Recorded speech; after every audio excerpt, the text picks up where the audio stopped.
Hi, everybody, back with another video. America, Babylon is falling. We are in a recession now. They just haven't called it. So I'm just going to play some clips on what is really happening in the United States that you will see that we are in a recession. And you better stock up on food and water and prepare yourself for if you go dark for a few days, plan outages in the wintertime, what you're going to do for heat and water and all those kind of things. You better have a plan because it's serious out here. America's done. No nation stays great forever. And you have a group of elitists that's in office that do not care about your rights. They don't care about the Constitution. They don't care about your first, second, third, fourth, fifth, sixth, seventh, eighth, the 25th Amendments to the Constitution. They don't care. But they're going to suffer as well.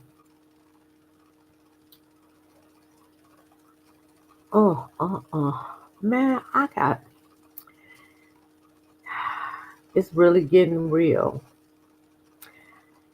And as I was pondering on all these things going on, from the migrants just to everything, I was in tears and I hate to cry because I think crying is weak. And I know that's just based on upbreaking, but some things, it just really broke me down because our people had no clue what's going on. They don't read,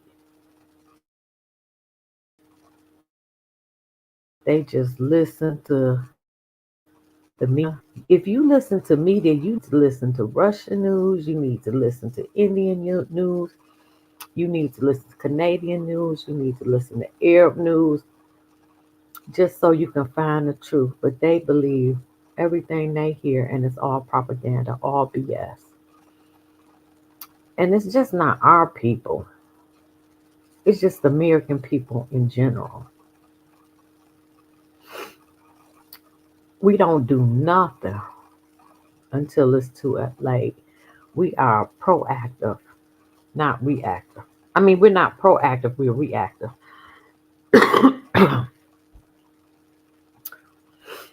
Excuse me. And it's a shame. And we're going back on lockdown because they don't release that virus.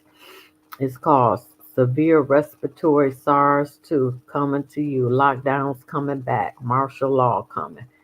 Civil unrest, civil war is coming. It's us and between the migrants. It's us between the elitists.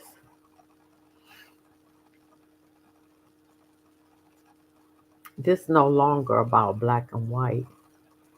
This is about class.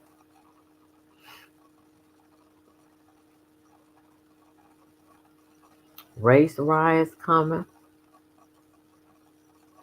You see the KKK ready to stamp out them Haitians in Ohio. They already issued an alert to them. You put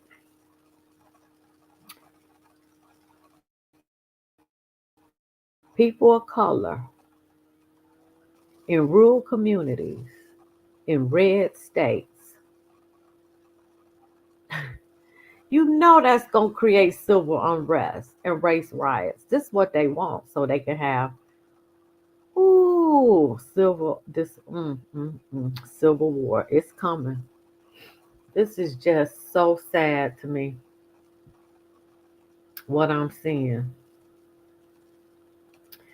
But America's done. America's broke and done. How long, America, you gonna keep printing money you don't have? You 35 trillion in debt.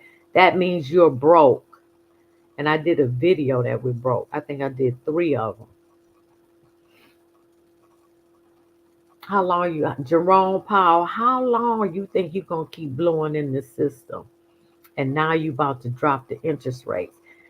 That's what created the 2007, 2008 market crash when you did the same thing you're doing now and the housing market went bust. You're doing the same thing you did back then because I was a part of it, lost my house, but I threw them in bankruptcy though in 2007. Well, actually 2008.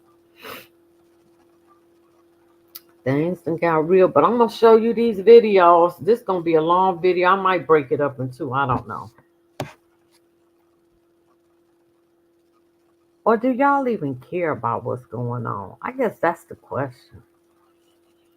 You just go about your daily life, do, lot of care in the world, just doing what you do, whatever it is that you do, and you don't have a clue what's about to hit you, what's about to hit your bank. Banks gonna fall. These companies gonna fall. Life as you know in America is going to humble you. Choose this day whom you will serve, because it's coming at you. All right, let me change these settings, and I'm about to play these.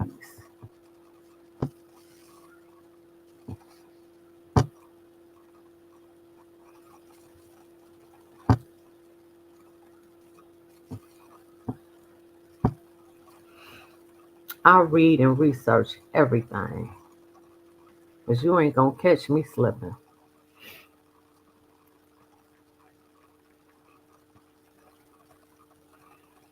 And it's some people I love to follow. Economic Ninja, John. This is John Williams. I allegedly.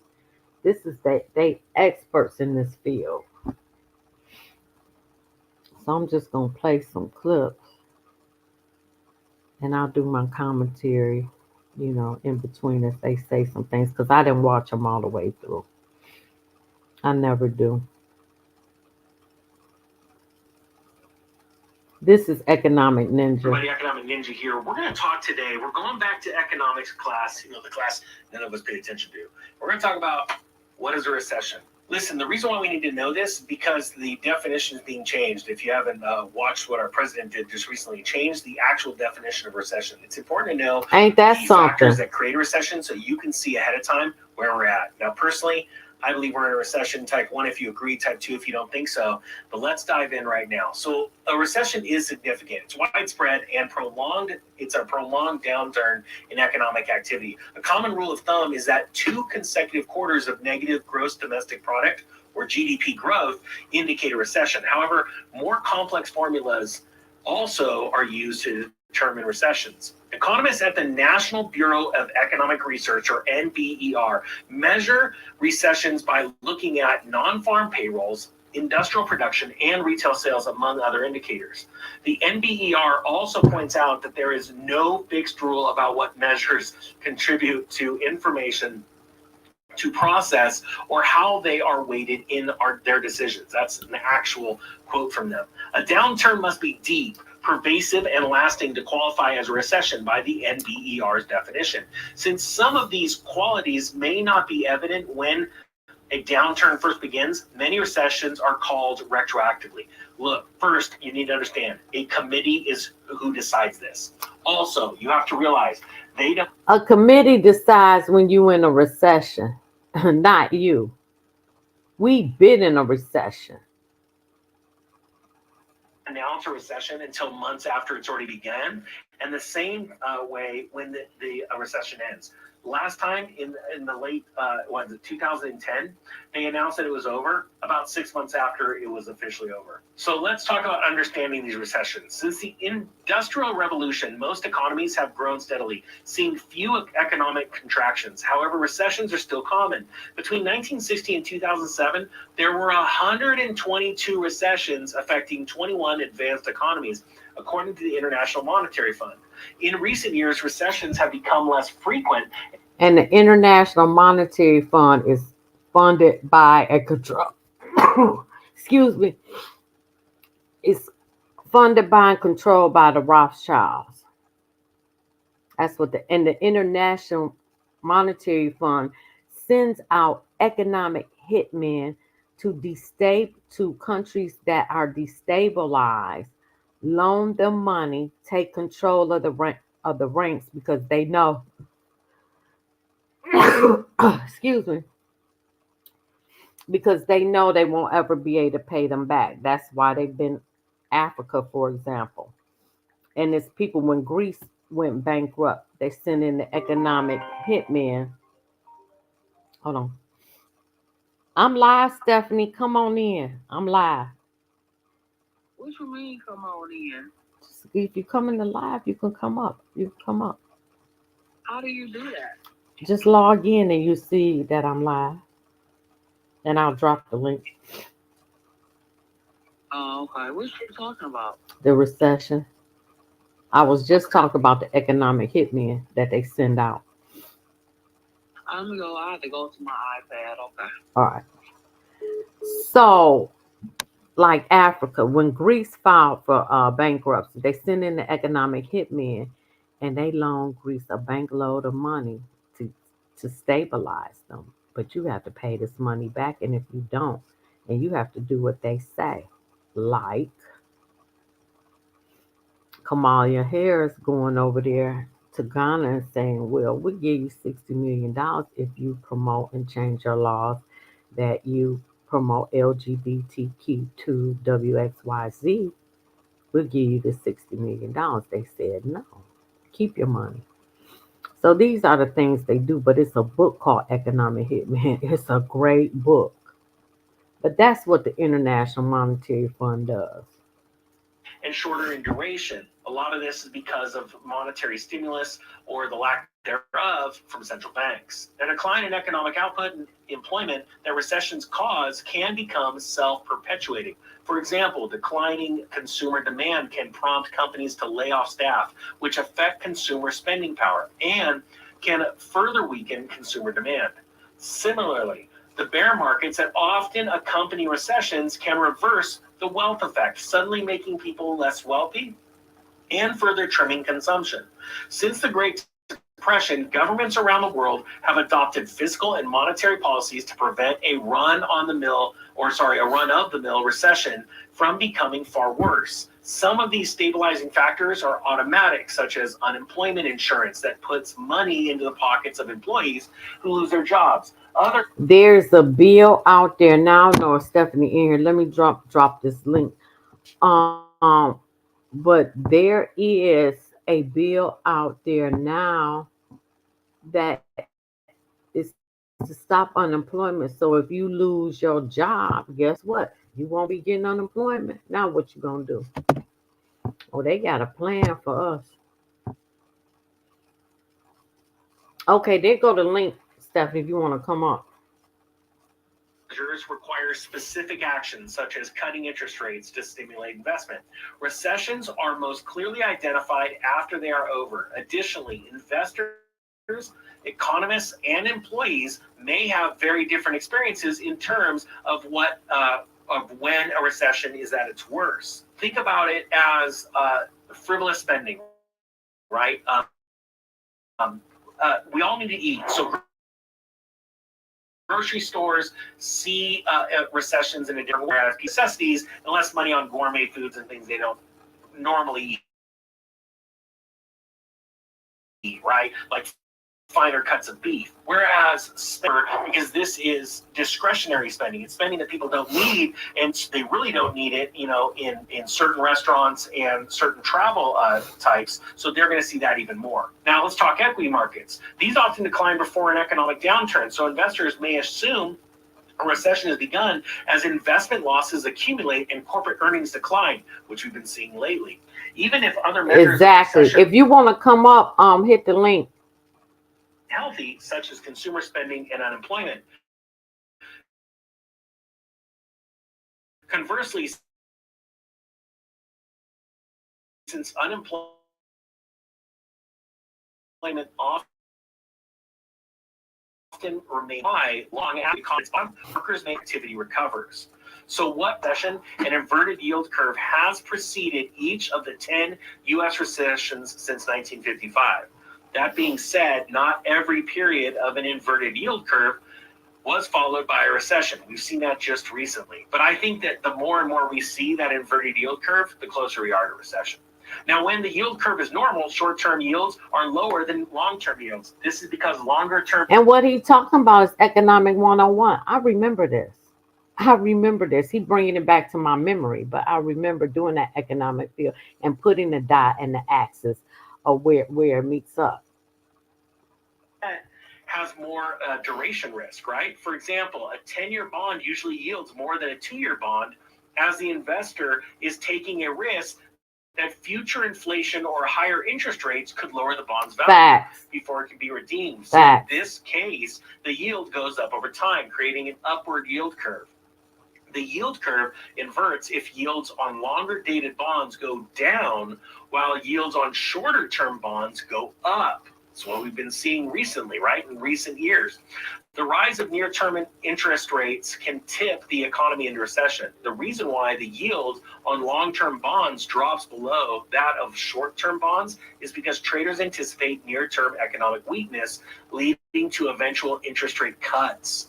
Investors also look at a variety of leading indicators to predict recession. Hit the link if you want to come up. Purchasing Managers Index, the Conference Board leading hit the link if you want to come up. OECD composite leading indicators. And again, the Conference Board leading economic index is really important because conference boards, they see a lot of what's going on in real time. So when you see their sentiment turn, things are not going to be good for much longer. So then, what causes recessions?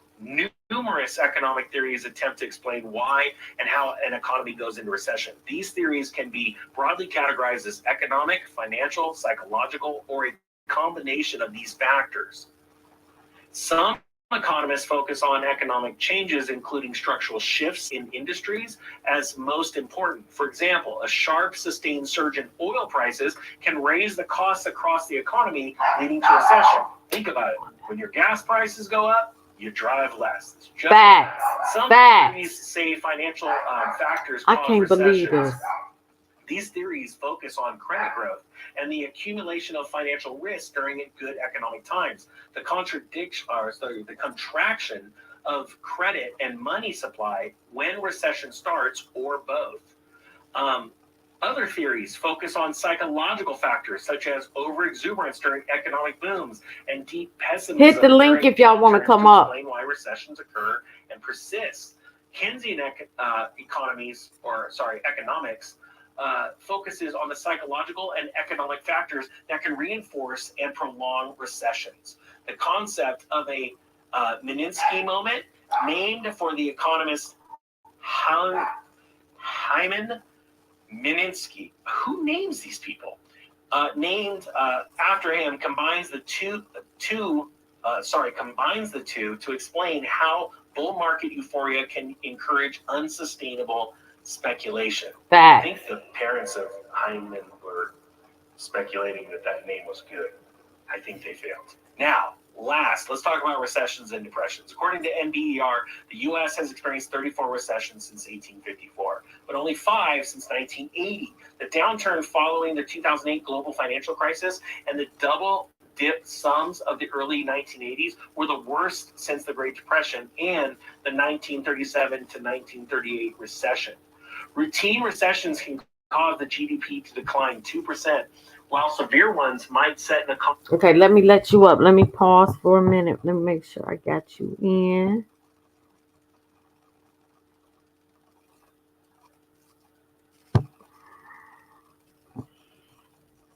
Okay, let me unmute you.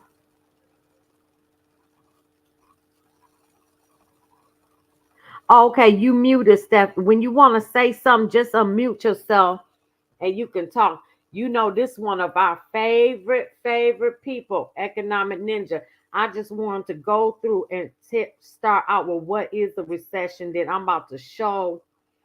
I got videos from I allegedly Economic Ninja. This is John Williams. And I found this other guy. All he do is talk about all these companies laying off. But he almost done. We got 3 more minutes. I'm probably not gonna finish. I just want him to get through the main points. I probably won't go the next 3 minutes, but Economy back 5% according to the IMF. A depression is a particularly deep and long-lasting recession. There's no commonly accepted formula to define one. During the Great Depression, U.S. economic output fell 33% and stocks plunged 80%.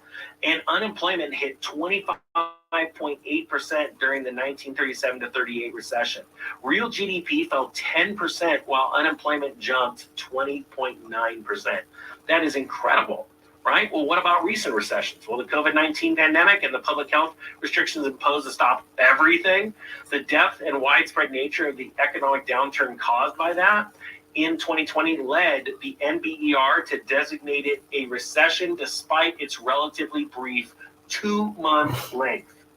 In 2022, many economic analysts debated whether the U.S. economy was in a recession or not, given conflicting economic indicators. Why? Because it was so short and so fast. It was a snapshot of real economic activity. So you couldn't actually report it because you didn't have long enough to actually feel its effects. There was so much money pumped into the economy immediately, you couldn't really gauge it. So what happens in a recession? Economic output, employment, and consumer spending drop in a recession. Interest rates are also likely to decline as central banks, such as the U.S. Federal Reserve Bank, not federal, doesn't have reserves, cut rates to support the economy. The government's budget deficit widens, tax revenues decline, while spending on unemployment insurance and other social programs rise. So how long do they last? Well, the average U.S. recession since 1857 lasted 17 months, although the recession since 1980 averaged less than 10 months. So what's the bottom line? A recession is significant, widespread, and prolonged downturn in economic activity. Recessions are commonly characterized by 2 consecutive quarters of negative gross domestic product, unless you're the president of the United States, Joe Biden, of growth. Right. Though there are more complex ways to assess and classify downturns. The unemployment rate is a key recession indicator. As demands for goods and services fall, companies need fewer workers and may lay off staff to cut costs. Laid off staff then have to cut their own spending, which in turn hurts demand, which can lead to more layoffs. Since the Great Depression, governments around the world have adopted fiscal and monetary policies to prevent recessions from deepening. The question is, are you thinking that we're in a recession? If you think we are and you haven't been told yet, you need to start acting like it. This isn't the time to go big and buy things you can't afford. It's time to pay off debt. Get ready to crush it, because a lot of people don't understand where we are. Hope you got something out of this. With that being said, the Economic Ninja. I think he broke that down to a T, because people need to understand we've been in depression. I think most black folk been in a recession, but we definitely in one. And I know for myself, when things get tight, only the necessary things get what you say, I was just gonna say that it's not just black people in a recession. All people are in a recession. I mean, it's evident by, how people go out. Just me seeing it in the stores and stuff like that. People are not buying in bulk. They're not shopping in bulk. They're buying just enough so that they can meet their needs. So what I mean by that is, I used to buy, not me personally, I used to buy toilet paper. Like I would buy maybe like the toilet paper from Sam's Club, where you get like 20 rolls for 20 something dollars. Now you see people buying 4 rolls of toilet paper, or you see people buying 2 rolls of paper towel, because they are doing whatever they have to do to cut back and minimize so that they can make it. And it's not just like I said, it's not just black people, it's all people. You see people cutting down, people see what you were seeing when people had money available. They're doing everything they can to cut costs. So I might not, as a person, I might not necessarily be in a pinch, but I'm still doing things like he just said. He was saying you got to recognize what time you are in and even make cutback. So you see people, I used to buy the name brand, now I'm buying off brand. Whatever they can do to cut Right. down on costs, so they can sustain. And he said the typical recession is probably like 17 months at its longest. I think when you parallel this to the Bible, we going into tribulation, recession finna be 7 years. Right. It's That's like Joseph being sold into slavery and him interpreting the dreams is what the Lord keep bringing up to me. Him interpreting the dreams that the chief baker and the chief um, butler had, and in both dreams, it was first 7 years of plenty, and then the famine came and ate up the 7 years of plenty, and it was only those who stored up or made wiser decisions with their money that they was able to make it through, which I believe was just the land he was in, because he was able to interpret the dream and let Pharaoh know what was about to happen. I right. think now is the time that people store up. I mean, that's what I say to my family. They might laugh and giggle, but I went in the store the other day. I remember when water was $3 a pack for 24 bottles. It's set Ice Mountain, $7.19. Surely is. 7.19. It's just ridiculous. And I think after the election is over, because we know during election time they tend to try to portray the image that the economy is doing so much better. But once the election is over, you really finna see these prices and stuff go up. And you got to think about the fact that, you know, they not able to trade with the fiat dollar no more. You got all these other countries. Exactly. You got the BRICS alliance. You got the stuff going on with the oil. Like, America is in bad shape. Exactly. And people just walk around like do like they don't realize it. But I wanted to that was some really great Stephanie, mute your phone, and then when you want to come back in, yep. So yeah, that was some really great points that you said, because after the election you really about to see, but what's gonna happen to the people when because they gonna cut out these entitlement programs. They gonna cut them out. What when you wake up and they say, look, they said Social Security gonna be over by 2034, but now that they putting these migrants on it, what if they say, okay, we done? Ain't no money. They trying to get rid of unemployment insurance. There's a bill out there now. What if they say, well, look, items are scarce. There's no more food stamps. What are y'all going to do? What are we going to do? Not only that, I mean, entitlements are going to have to shut down. What if they say, well, Section 8, y'all gonna have to pay your own rent? Wow. But these things are coming and nobody is prepared for what is to come.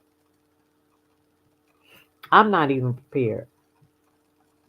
But I have aligned myself with people who we can barter and trade and do some things. You know what I mean? So I mean, and now I've been riding around. I am seeing more houses going up for sale. It's two on my block, and I know they foreclosures. People are losing their homes as we speak, but they not saying nothing right now. Some people are still building. Yes, they are. But these houses are not selling the way that they were. They were once you listed the house, it was gone in 2, 3 days. That's not happening anymore. But people are losing their homes as we speak. It's just quietly happening now. And we need to prepare ourselves. But I'm gonna show some bit love, you got anything else you want to add before I go back to the second video from Economic Ninja? I do want to just say the entitlements are they gradually being cut down and faded out. Because I think on the job today, they got an email saying the state won't be assisting in the ways that they were assisting before. I think it went from 17. That's going to be a big change for people, because when you think about we going into this winter season, your bill can be $500 for 1 month. So Okay. people that have grown accustomed to receiving benefits, when they get into a jam, that's going to be a different way of life, because these companies are going to continue with their same practices, meaning if you don't pay, you won't have. So we talking about conserving with money and cutting back. You need to conserve with energy. You need to be mindful about what you're doing in your household. You just need to keep up everything, because they say the power grid gonna go down, but before the power grid go down, you just might be without if you can't manage. Now you done said a whole lot. And I'm so glad my neighbor behind me, he got so much lumber. He got so much wood back there. I know he'll give me a couple of things of wood, but I think I'm about to buy some lumber, because let me tell you, Nubian News been talking about this the power grid going down. And what if your power off more than 2-3 days in the wintertime? What if? 30. No, ain't nobody prepared for that. 30. Well, you need to, I won't say nobody, because you got preppers that stay, prepared. But, one of the things I told you before that the Lord shared with me,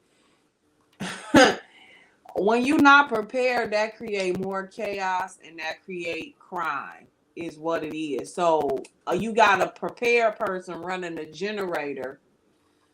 What you think these people gonna do when they see smoke coming from your house? Now you becoming a target. That's a fact. So, people need to do whatever. You got all these people on different type of medical equipment that say they can't be without utilities. But if the grid go down and everybody out for 30 days and you on oxygen, you know what I'm saying? That's stuff that people need to think about. What is it that you need in your household to survive? Minimalistically, what is it that you need to survive? You know what? That you saying some stuff. I agree with you 100%. Okay, I'm gonna play this other video stuff. Love. I'm sorry. Mute up. Okay. And then okay, this. I love this man, and I haven't. Hey everybody, Economic Ninja here. I hope you're doing great. Well, this is it. Things are starting to turn, and there are interesting times ahead. September has just started. It started on a rocky start, and we're going to go over a handful of stories and talk about this. First story is out of Zero Hedge. U.S. futures slide as global market rout extends for the second day. Now, this story came out the other day, and we saw a couple of days of really bad information, and the stock market went down, crypto markets turned down, and check this out. It says U.S. stock index futures fell, pointing toward a continued sell-off on Wall Street after a slump Tuesday when dire manufacturing PMI and ISM data led to renewed concern that a recession may be looming. I got to be honest with you, I'm very surprised that we keep talking about this recession. We're already in one. Right. We do not understand that a recession is actually called by the start and the ending of a recession by a committee, a group of people that say, okay, it's official, a recession has started. Now you know what? That's what I learned from his first video. I had no idea that there was a committee, the NL, whatever he said, that actually calls and ends a recession. I never knew that. That is people that sit there and tell you when you in it, but your pocketbook should tell you that. And by the time they say that, it's based on historical data. And because we saw the president come out and say, oh, I'm just going to change the definition of a recession, even these committee members get confused. What am I supposed to say? What am I supposed to do? Yet when the GDP gets revised upwards because of insane government spending, you have to remember that they're spending in a deficit. That money is not there. As a matter of fact, you even see... Thank you. Thank you. Thank you. How are you rich when you $35 trillion in debt? Your monthly interest is $1 trillion. You are not rich, you are broke. You're spending money that don't exist. You just printing money. Come on, economic man. The calls for Democrats to raise taxes. Think about this. One of the calls just recently, K-pop said, "Hey, you know what? Let's raise capital gains 28%." And everyone's like, "Well, that's so much better than what Joe Biden said because he said 40%." I want to remind you because they keep saying the rich will pay taxes, the rich will pay taxes. Well, this is exactly akin to what happened when income tax started in the first place. In the beginning, when they said people are going to be taxed on their income, don't worry, it's not for you. It's for the rich people. And what they did is they said, this is how much the rich make. And then what they did is they just started defining the rich as lower, lower, and lower. And that's what they do. They get their little talons into your money, the hard-earned money that you go and make, and they're taking out bit by bit. Some of it comes in income tax. Some comes in sales tax. Some of it comes as a luxury tax. It's not a pool because it's too darn hot outside. The point being is they getting their talons in. And what's very important to note is that when K-pop comes out and says, "Hey, I'm only going to raise the capital gains tax to 28% instead of 40%, I want to remind you who pays capital gains tax. Anybody that owns a stock and sells it. Anyone that owns... Hold on, and I just got to add on. I'm sure he about to hit this. And the VP Jezebel, she wants to tax unrealized capital gains. That is going to kill the economy. So you may have equity in your home, but you haven't used it. But it may say that you got $25,000 extra. She gonna tax that, and it's unrealized because you haven't touched it. That is insane. No, you saying 25,000. My house went up double.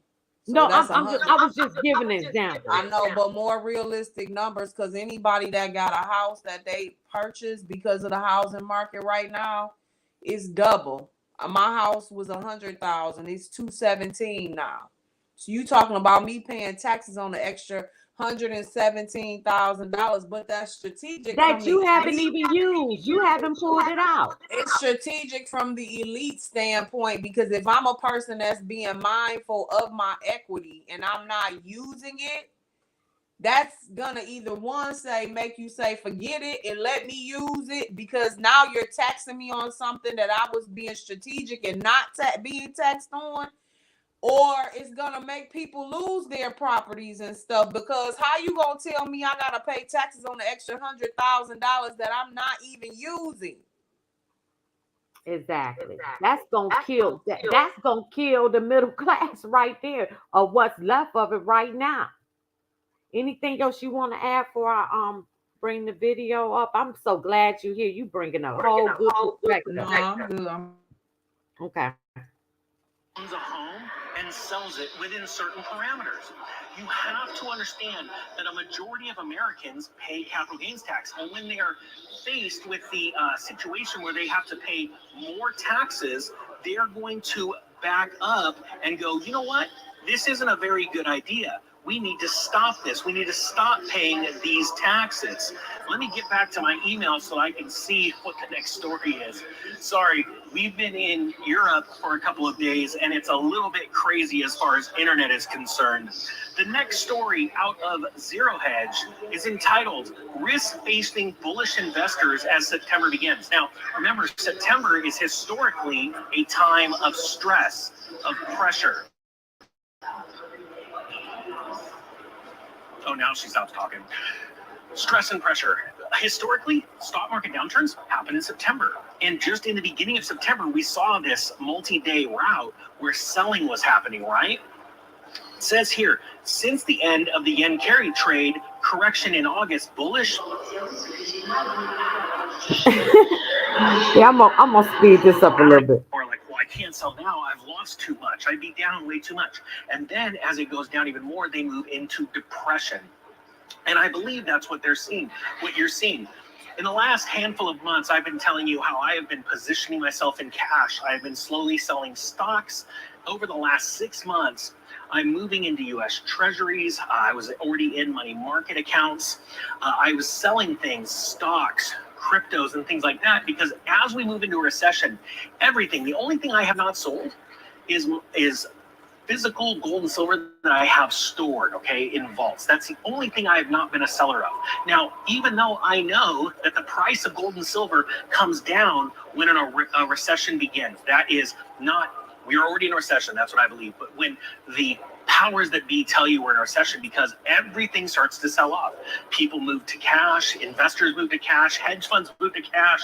That's how it is. I understand that the dollar is losing value and it's going to continue to lose more value. However, in the interim, you can't deny the fact that cash is king, right?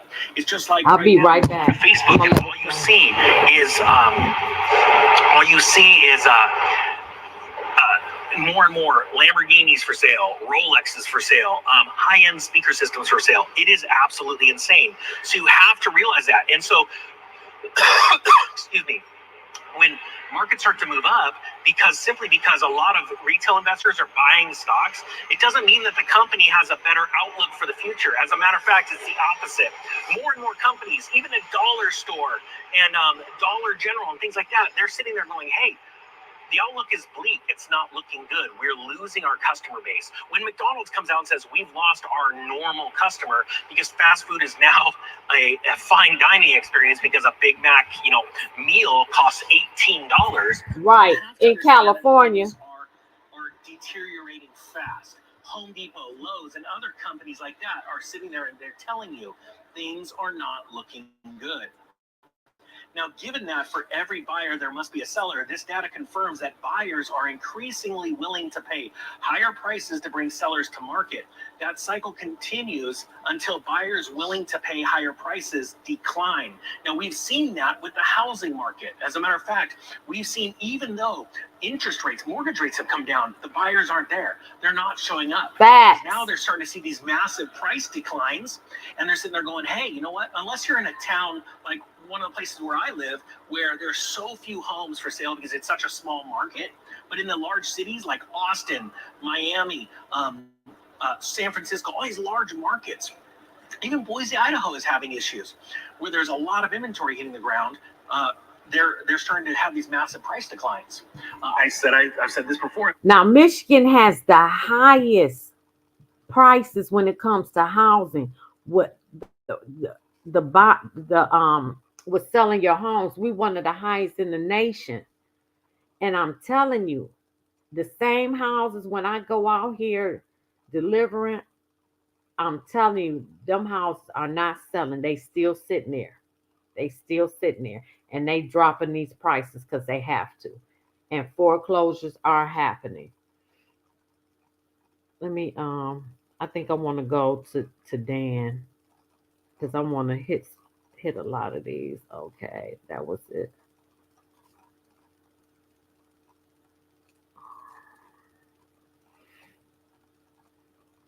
Here we go. Here go, Dan. You know what? I got a few by economic engine. Oh, I'm gonna go back and forth. This Dan. Hey, welcome back. You're watching I Allegedly. I'm Dan, and I've got a good one for you today because you need to get ready to start looking for a job right about now. Wow. Please hit the like button. Please comment on the video, share it. But there's just a ton of news to talk about right now. And I'm literally on one of my favorite streets in the whole world in Newport Beach. And let's get right into it. With all the job numbers lately, we have been told how great everything is in the economy.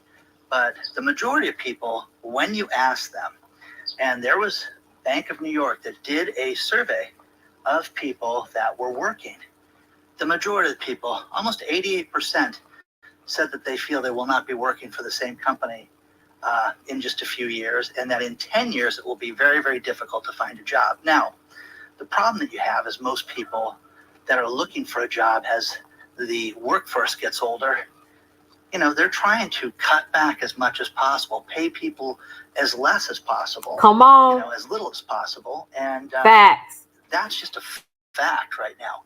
Oh, we're going to pay more and get better people. That's not the consensus with anybody. From my friends to people I come in contact with, to subscribers, to the people that I'll talk to, strangers, everybody, they all talk about how it's more and more difficult to get ahead right now. It's more and more difficult to maintain a good job right now. But when you look at all the job offers and everything, and you read that report, they did a report and then issued it. One thing that's fascinating is that the amount of money that they're offering people is almost $2,000 less Facts. than they were paying before. Well, think about Facts. that. Inflation's gone up. Even with your line telling to us that inflation is at 3.5%, it's ridiculous. Somebody said such a great analogy to me, and it was like weight gain. And if you sit there and you gain 7 pounds this year, 12 pounds this year, 19 pounds this year, and before you know it, you're up 50 pounds, and then you go, hey, I just lost 3 pounds. Hey, Tubbo, you're up, 50 pounds. So big deal that you lost 3 pounds, 5 pounds, 8 pounds, whatever. We're paying up here for everything right now, and nobody's supposed to remember that. It's just supposed to be forgotten. But people that You're are supposed to older, have joy. 55 and older, let's just use that group. Because what I used to think was old is not old now. Right. And the thing about this is that people that are in that workforce, it's more and more difficult to get a job. My friends have said, I need to strike it rich. I need to make a lot of money. You right ain't now, lying. or I will not be able to get ahead, and I worry about my retirement. Every single friend of mine, other than the ones that have pensions and some type of program like that, even with their IRAs and their 401ks, they do not think that they have enough money to retire. And saving at the pace that they're saving at, they're worried about that. But should you get a new job? Should you be looking for a job? You bet you should be, because things are bad right now. And the majority of people right now, think about this. The number of people looking for a job in the survey went from 24% to 38%. Wow. Huge amount right now. That's staggering, guys. That's just an absolutely upside down figure. But they're paying people less, they want less, and they don't have the stability. They don't have the benefits. They don't have incentives to bring people in. Facts. Just don't care. And it doesn't matter what you do. Now, the people with the college degree, a little bit of an edge. But you would sit there, and if you drank the Kool-Aid that we've been It ain't much. our entire lives, It ain't much of an you're a edge. failure if you don't have a college degree. It's about 5% difference right now. That's it. Come on. People that are getting ahead. The next thing, and that this would normally be a thing I would just finish my video with, but this is so preposterous, what I'm about to tell you, and that Jennifer Lopez and Ben Affleck are getting divorced, okay? Celebrity couples get divorced all the time. That's not a big deal. What is a big deal is that they were going to get married 20 years ago, and when they met on the set of that horrible movie Geely, and broke it off after 2 years, went their separate ways, married other people, had a nice life, got divorced, and then reconnected. So with that, they rushed into marriage. They do not have a prenuptial agreement between the two of them. Oh, that's going to be a mess. Is that insane? I mean, that's going to be a mess. Guys, I know people that have a hell of a lot less than those two people. And I tell everybody, divide your assets, have an agreement. I'm going to end his video. Oh, no. Let me get Pat, because I care less about what they're going through. Or delusional, because she had the most high-priced lawyer. I don't know who it is, but you know she had somebody that took care of that to make it look like she's just on her own and he's going to be on his own and they're just going to separate. They separated in April, like they told us, that they had their 2-year anniversary. So on their 2-year anniversary, she filed for divorce. Isn't that nice? Happy anniversary, sweetheart. So share your thoughts on this, but again, I just think it's stupid that you have somebody that's that successful that doesn't think have a prenup, an agreement. Now, by the way, she's been married 3 Okay, let me go times. past that because I don't want to hear all that. And you're going to see things really turn quickly. For example, in Arizona, they say officially it's no longer a seller's market. It is a buyer's market. And things have turned, and because of the high interest rates, and the fact that people are starting to have to sell. In other words, you may have a job loss, you may have a divorce, somebody may have gotten sick, get relocated, whatever. Eventually, people have to sell their home sometimes. So with that, it's changed. Phoenix area especially, you're seeing this completely change over what it was 12 months ago. Now, one thing we talked about in one of the last videos was that in July, you had 60,000 contracts that were canceled for real estate. Wow. That's a huge number. But here's the thing, the inventory in July went up 14% across the country. That is huge, guys. That is a huge number in 1 month's time. Now, Wow. I'm going to have real estate professionals write me and say, this is nothing. This is not a big deal. You need to not act like it's a big deal. It's just the ebb and flow of the industry. No. Nobody believes that. Nobody with any common sense believes that.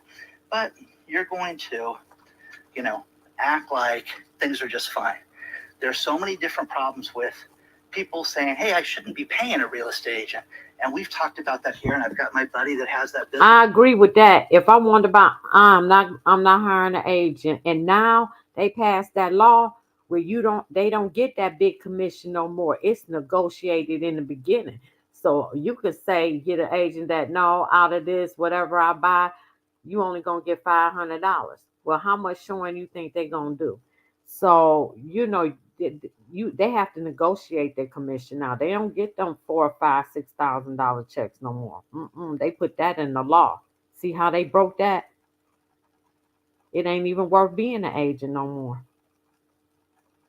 Let me see what else he's saying. People are blocking out and blurring their houses on Google because of the follow home robberies.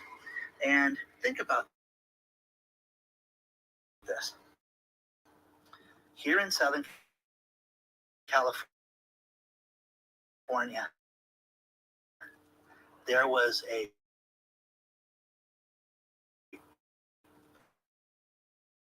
problem with people, lease high-enders, and rob people. Okay, this guy's driving a Ferrari now. Dan's insane. Dan lost his mind. From That's on Turo. Yes, to this, man. That guy, look at it. Just player. Let's follow that guy home.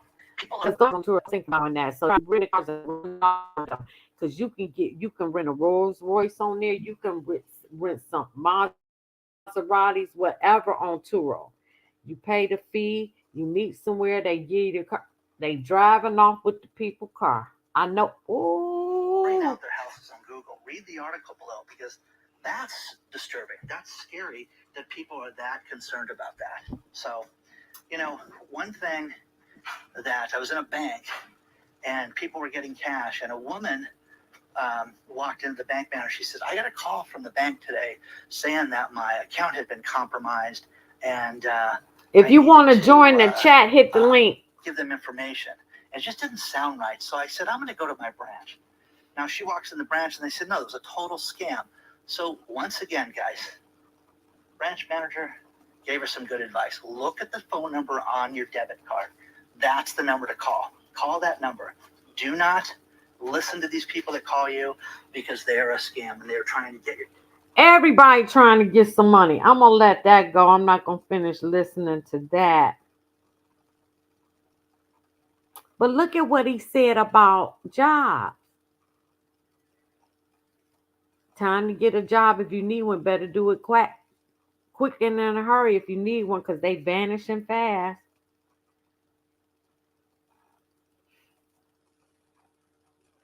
Okay. All right. Oh, yep. We're going to hit John Williams. And then I'm going to do a part 2. I guess I'm going to do another 15 minutes on this because I'm going to come back. But here we go. This is my boy here. I love this is John Williams. The Fed is scheduled to cut interest rates on September 18th. The highly anticipated Fed meeting is this week. On Wednesday, the Federal Reserve let me ask. Stephanie, Love, did you have anything you wanted to add before I play this one? Go ahead. Okay. Cutting interest rates for the first time in 4 years. Now, what's very eerie is September 18th, 2007 is when the Fed cut rates the first time in that cycle. This fueled the great financial crisis about a year later. Lehman Brothers went bankrupt September 15th. Remember, I said that earlier that they cut interest rates the same time when the housing market boom crashed in 2007, 2008, which I was a part of in 2008 and lost my stuff. But this is what he's talking about. 2008. Brought down by bad mortgage investments, Lehman, which has 25,000 employees, will be liquidated. So when you look at what happened with Lehman, you look at what happened with households, millions of households. Wait a minute. And I was surprised that Lehman Brothers failed. That is an Illuminati brokerage firm, but they let it fall because just like Bank of America gonna fall. They let it fall. They didn't no longer need it. And they kept Morgan Stanley. They kept all the other Illuminati banks, brokerage firms. And I was just shocked because Lehman Brothers had been around for like 150 years, 100 years. I was shocked. America, AIG, some major banks are in big trouble. What is happening right now is on a magnitude far greater than what happened back then. And I believe we could be walking into a very, very, very big storm. Now, I want to be very, very clear. In 2022, in late 2022, I predicted that we're not going to see rate cuts until 2025, early 2025, that there will not be any interest rate cuts. Wow. What my research and my researchers' data have led us to believe. And there's a chance that I could have been wrong by 3 months. And I'll own that if I was wrong. But if this does happen, we're damn close within 3 months. This is far greater, accuracy than what we would get on the media and basically anywhere else. Economists were wrong all throughout 2023, 2024, early 2024, saying rate cuts. Nothing happened. If we get these rate cuts, I'm warning America that a very big problem is right in front of us. We're walking into a stage 5 storm. I'm not saying this to be dramatic, but look at the data. Look at what's actually happening. And you'll be able to see clearly what's going to likely happen next. Let's take a look at this. In July, a report on the fall of Denver and the fall of Ohio, 2 months before the media. In 2023, I predicted federal rent control would come and food price controls would come to combat inflation. The White House is now working to make both of these laws. Passed the first ever federal ban on price gauging on food. My incredible team provides tomorrow's news today. Only 30% of all viewers are subscribed. If you subscribe, the algorithm will reward the channel and we can expand and grow and hire more researchers. Thank you for simply clicking the red button to subscribe to the channel. Now on to the video. September 15, 2008 is when Lehman fell, right? They said the reason that the 2008 recession started was the combination of banks being unable to provide funds to businesses and homeowners paying down debt rather than borrowing and spending. Now we're walking into a credit contraction. We're seeing it across the construction industry right now. We're seeing it across commercial real estate. It's much harder to get a loan today than it was several years ago. And so as this happens, and you'll start to hear conversations from, senators and people like Elizabeth Warren saying, we need to cut interest rates. We need to cut interest rates right now to save the economy. All this is going to do is it's going to really kick the economy in this direction. Come on. It's going to likely lead to a major crisis. That's right. The entire spectrum. It's going to be crazy. So look at this. A supersized Fed rate cut this month could be very dangerous for markets, economist warns. Right, came out on the 5th. And says a deeper interest rate cut for the Federal Reserve this month could spook financial markets and send the wrong message about imminent risk of the recession, according to the economist. It comes as policymakers and the U.S. Central Bank are widely expected to start lowering interest rates when they meet September 17th and 18th, with investors closely monitoring economic data for clues on how a big rate move likely to deliver. Now, what happens if they cut rates? We're going to see gold soar. I can promise you. We're going to start to see a lot of money flow to safety assets. People are going to start getting really, really skittish about what's going to happen next. Now, in 2007, in this range here, look at where total liabilities were for households, right? Look at where they're at right now. Real wages are falling in America. Real wages are falling and debt has never been higher. It's never been worse for most. Now, love. Now you see, I allegedly and him talking about wages are falling. They do not want to pay you what you are worth at these companies anymore. Absolutely. Something to think about. That's why you gotta start cutting back, cutting down now, because Man, if you was using if you at your maximum income and they cut your wage, it's over with. it sure is. If you was just maintaining, and you got these migrants coming over doing it for less. Right. And look, and like I said in August, when the jobs report, 1.3 million Americans lost their jobs, but the migrants gained 1.2 million. So all the American jobs that were lost went to the migrants for less money and probably no benefits. Okay, You're seeing auto loan delinquencies and defaults at a 15-year high. When this come out? On Friday, September 13th. You see Inc. magazine, consumer loan delinquencies starting to plateau, right? Late payments on credit cards, when that come out? Oh, yep, that's September me. 13th, right? So you're seeing, even right here, it says the share of adults experiencing difficulty paying for household expenses jumps 37% in July. Among all states, Mississippi residents have the most trouble affording basic needs. Sure, almost half, 49.5%. This followed by 45.5% in Alabama, 43.5% in West Virginia, 43.1% in Louisiana. You know, people can't afford anything. They say fast food's a luxury. 80% of Americans consider that, right? So you look at this, then you look at this major problem. This bank term funding program. Remember when Silicon Valley Bank fell, First Republic Right. fell, PacWest got acquired by Bank of California, all of these banking issues in 2023 in March. Well, they came forward with something called a bank term funding program to provide liquidity, be a helping hand to these banks. Well, 1,804 banks took money. How much did they take? Answer, $165 billion. They took $165 billion, and they lent these banks this money on the notion that they had no losses. Meaning, let's say there was a commercial real estate deal. This deal was $100 million. That's what they initially underwrote the loan on. The deal saying this is what it's worth, and maybe they did in 2021. Now that building might be worth $50 million, $60 million, maybe $40 million. The bank term funding program came in and said, you know what, we're going to underwrite this deal based on the $100 million that you did just a few years ago. So we'll give you the loan of credit. We'll give you this line of credit. This will be fine. Pay us back in a year. And so these banks saying, okay, great, I'm going to take this money and, we'll pay you back. Well, they're going to have to pay back this money based on assets that probably fallen further in value than it did, a year ago when they took out the money. And so you have the remaining 1,804 banks to pay this money back and call it 5-6 months. So if they cut rates in September 18th, on Wednesday, you're going to see a lot of these banks, I believe, walk into financial hardship coming Q1, Q2 of next year. It's going to be a bloodbath for a lot of these financial institutions. On top of $2.2 trillion in commercial real estate, which 2025 is gonna be rough. Ooh, it's gonna be rough. It don't matter who get in.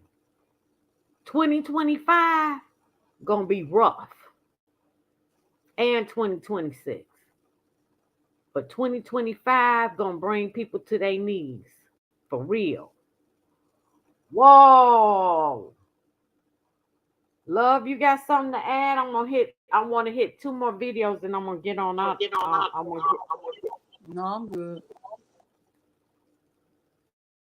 Okay, here we go. This is my man. This is John Williams. John, here, what's going to unfold in the U.S. housing market and economy is going to shock the world. It's going to seem very far-fetched, but I've made several far-fetched predictions on this channel, all of which. Oh shoot, I done turned it down. Oh my God. To break them. The first one, Ohio. Everyone right now is talking about Ohio, what's happening. I was there July 16th, over 2 months ago, roughly 2 months ago. And because this video is filmed on the 8th or 9th, editor edited it, released the 16th. And I went into a store showing the change that's unfolding. Now everybody's talking about Ohio, right? And look, $2,240 per month, right? And this is the store here. So $2,240 per month. You can see that. How can people here in America live on $2,240 per month. Right? Many of them are. The store owner called the cops on me. Look, right? The store owner called the cops on me, and I was literally got driven away for breaking that story first. In Denver, I broke that story first. This was July 2nd, 2024, talking about exactly what's happening. 700,000 views. Right, so everyone's hearing about these stories now, and they think this is breaking news. But if you're subscribed to the channel, you already knew what was happening in these locations. But the housing market, what's going to happen with housing, is going to be a way bigger story because 70% of Americans' net worth is tied into their home, and what we're walking into is going to be unbelievable. Now, I made a bunch of other predictions as well. CNN's still talking about this, talking about what's happened with the apartment building there.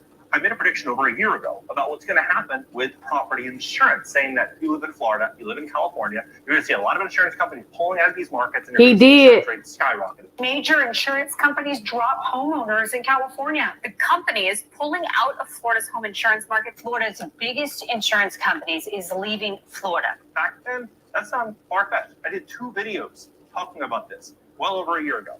In addition to this, I also broke the story, what's happening with what's going to be happening with real estate property taxes. Over 3 years ago, I covered this story, warning people that we're walking into something really, really big here. It's a massive wealth transfer, and they do not want the housing market to crash because with it will go property tax revenue.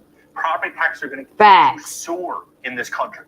And, that was a far-fetched prediction. That's exactly what's happening now. Property taxes soar 7% nationwide, increase tops 20% in some states. In certain locations, even 24%. It's just parabolic. But right now, what everyone's talking about is the housing market, mortgage interest rates, and these other stories that, in my opinion, are a drop in the bucket, are kind of irrelevant compared to what's actually going to happen. I mean, look at this. So they say, insurance rates are, going to soften, and even with this, buyers still are not buying. Prospective buyers remain on the sidelines as they negotiate a combination of high house prices and persistent supply shortages. Mortgage rates are at almost a 2-year low now. Pending U.S. home sales dropped to a record low in July. Declining interest rates are failing to entice potential buyers. Now, many people, they talk about real estate on YouTube, and they have no experience in real estate. They just read some stuff, and then they just form an opinion based on what they read. Now, I was actually in the business as a real estate agent from 2009 to 2019 in Beverly Hills, represented top celebrities, multi-millionaires. I mean, even when Elon Musk and his ex-wife got divorced, I represented their property, representing the listing on the house. And I closed that sale. And I talked about this as one of my first videos on YouTube. This is way before content creation. I love that business. I love real estate as an agent. I became an investor. I saved my money as a real estate agent, became an investor, and left the business because I thought we were going to see a race to the bottom in commissions. And it's not going to be a long-term career. It's not going to be a 10, 15, 20-year career. It's basically a cash grab in the short term. Pull as much money out as you can, invest it, and find an exit plan. I thought the best solution Okay, was let me go past that. outstanding loan obligations. They can do it for less money. And so we're going to see wages continue to drop in many fields. Wages continue to drop. In transportation and wages continue to drop. If you think contract negotiations, you better just pray that you stay wherever you at, that they don't cut the pay, that you stay wherever you at. And that's what I would be advocating for. Nope, just leave me where I'm at. Nope, because all these companies want to cut wages. They want to cut wages. They want to cut the wages. That's a fact. That's something we deal with. But at the end of the day, when you cut the wages, you're going to also cut the work, because what you was getting from the employee, you can't believe you're going to continue to get that. I agree with that, but you know what? Turn down your volume on YouTube. I think that's it. But I'm gonna tell you now. This is what, because I'm doing a video. My next one is on declining unions and how AI and the migrants gonna affect them. if you think based on Well, that you know August what? job They report that already these migrants is not going to replace you, oh, they they already once they having learn English, conversation. They already they having going to replace conversations. you. Yes, they are. They already having conversations about that in unions. They've started asking union employees, should companies take migrants as employees? They're asking now, what do you feel about that? They are already, they've been talking about AI. To me, the thing that hurts unions is the fact that people don't really stand for what they say for when they take these positions in the union as officers and things like that. You know, that's a sore subject for me. But when Mm-hmm. your agenda becomes yourself and not the people, you need to be removed. Because when self-interest get involved in anything, everything else gonna go out the window. And I think that has made the union weak. Like, why I'ma stand behind? You got a lot of members that just, if they weren't in a union position, they would completely come out of the union and fend for themselves. Especially if I know I'm a worker that come to work, do my job, and not get involved in turmoil. You got a lot of people that come to work and do their job. They really don't. They benefit of being in Right. the union is that the union is gonna negotiate their wages. The union is gonna negotiate their benefits. It ain't because I get in trouble. It's because I'm in this safe job that's providing me an income, and I'm always gonna have a benefit. Once that goes out the door, then what's the benefit of me being in the union? I think a lot of self-motivated interests have weakened the union. Period. Because I if you in contract negotiations and you already know as the company side of the business that I done gave these people tickets to a game, season tickets, or did something for them, come on now, you don't think I'm gonna nudge them? They just like right. politicians to me. And did you know that the government is giving a company $9,600 for each migrant that they employ? So you employ 100 of them. Shoot, that's $100,000 off your tax credit. Let me tell you, if you think you ain't gonna be replaced, and when they learn English, y'all better think again. And AI right there too. And I'm gonna do a big thing because I gather a whole bunch of information. Oh, and I love you to come on because I think you're gonna love it. It's a lot of information I gathered with that. Okay, I'm about to end this. I was gonna do two. Let me see. Let me see what he's talking about. Labor across construction, across landscaping, across factory jobs, across you name it. Many of these new people that are coming here are getting training, 6 months, all paid for, training to learn about a variety of different fields. Yep. So they're going to be entering all of these different categories, and they're going to work less. So you think about it. If we're seeing, look at it. Like you can see the trend of this. They're saying how it's fueling Springfield's growth, right? This came out just a couple days ago. It's fueling the growth. BBC says U.S. salaries are falling. Employers say compensation is just resetting. You have all these layoffs that are unfolding. So you can see what is going to happen with a combination of the labor market and AI, robotics, and job outsourcing. It's going to unfold in the next 24 months.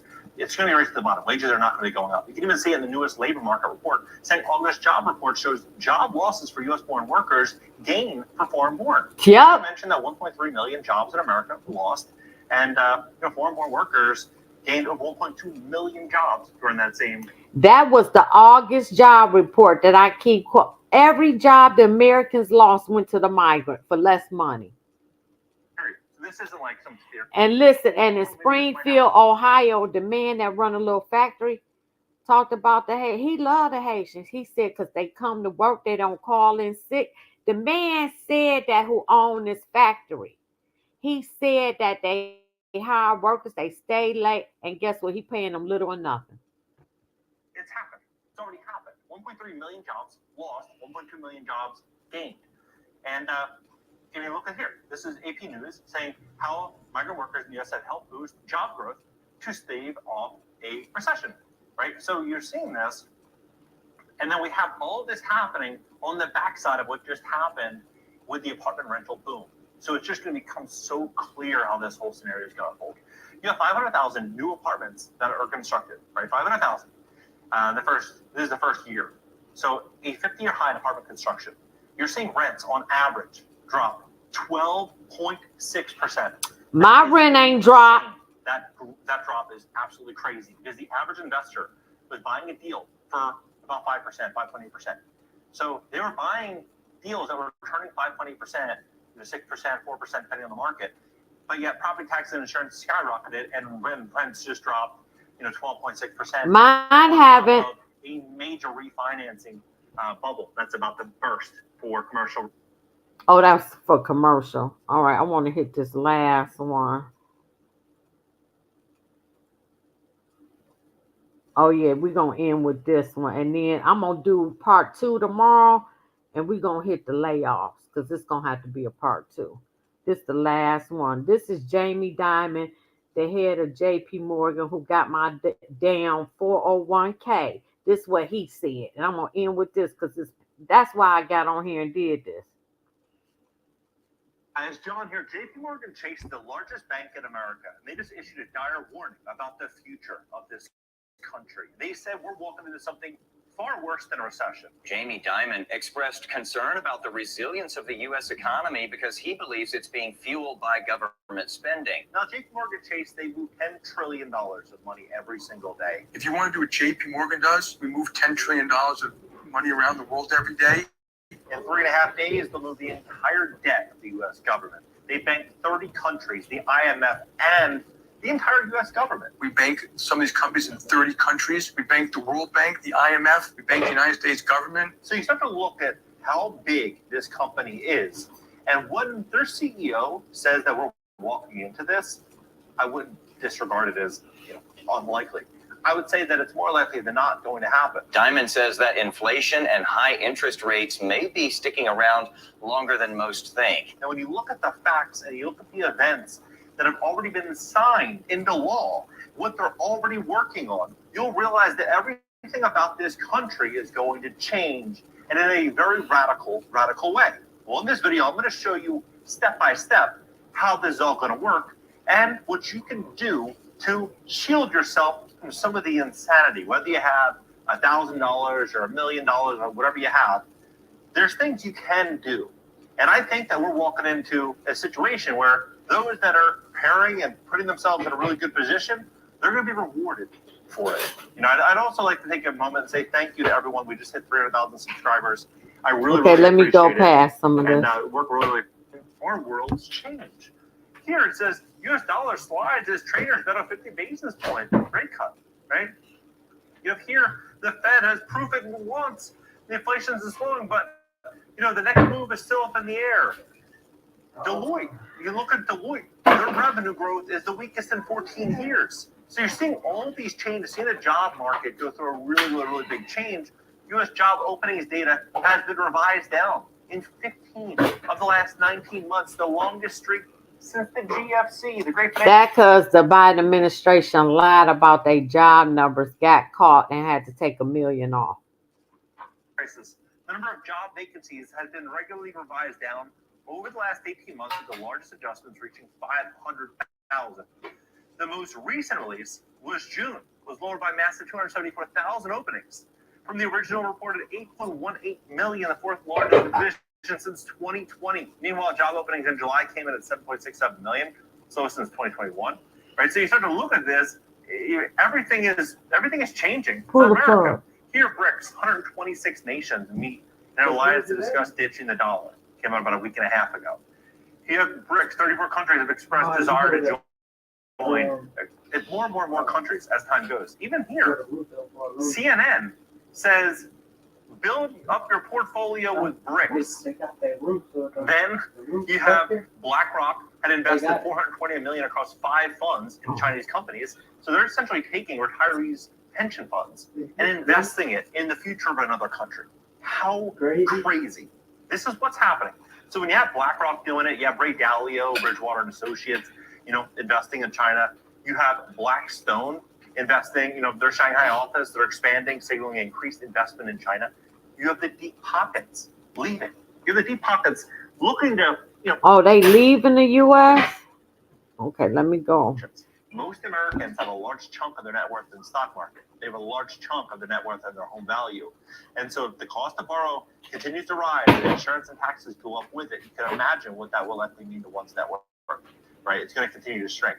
Now, what I think is very fascinating is this conversation around sustainability, inequity, inequality, all the injustices in the world. All these terms and these conversations are, I would say, more in your face today than they have been ever. The last 5 years, been more and more and more every year.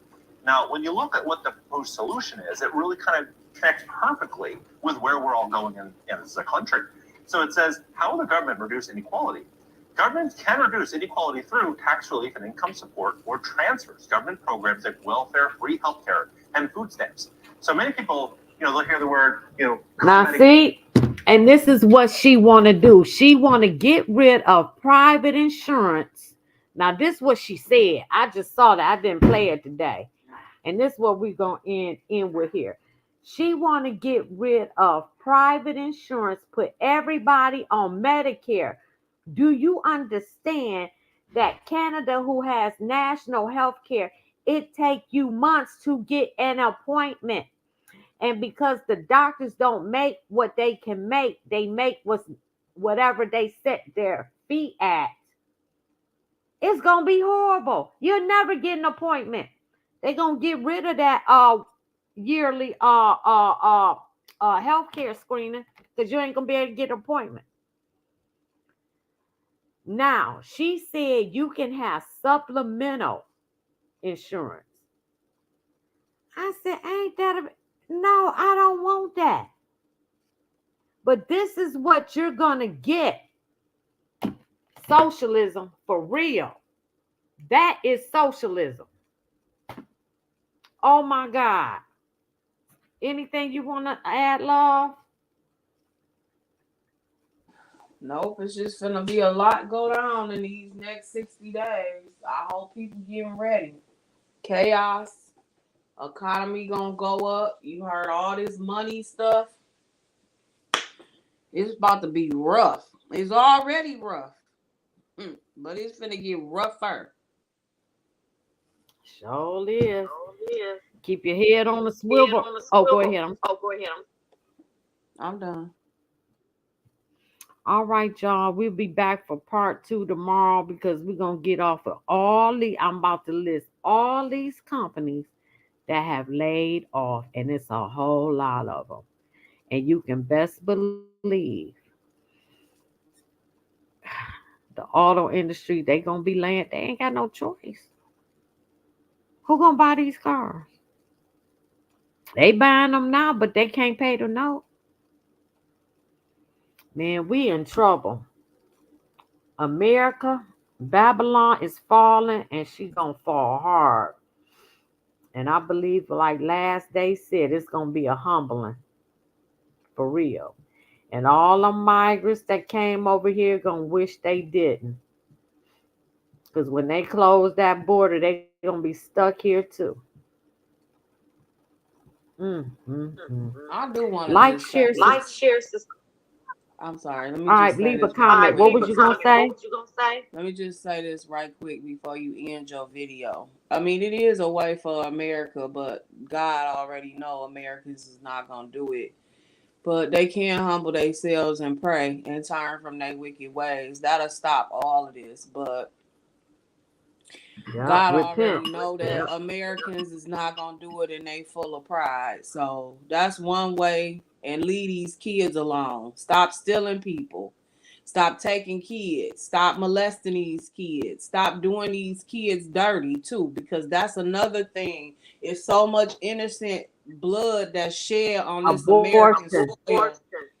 It's finna, that's another thing that God is not pleased with. So Yeah. I agree.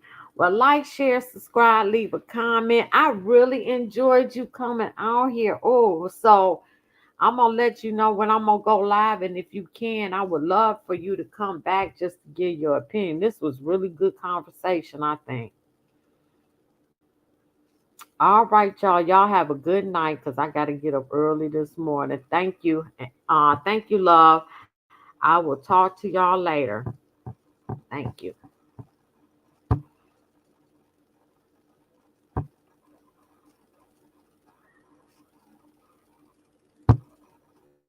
I'm trying to end the stream. Oh, there you go.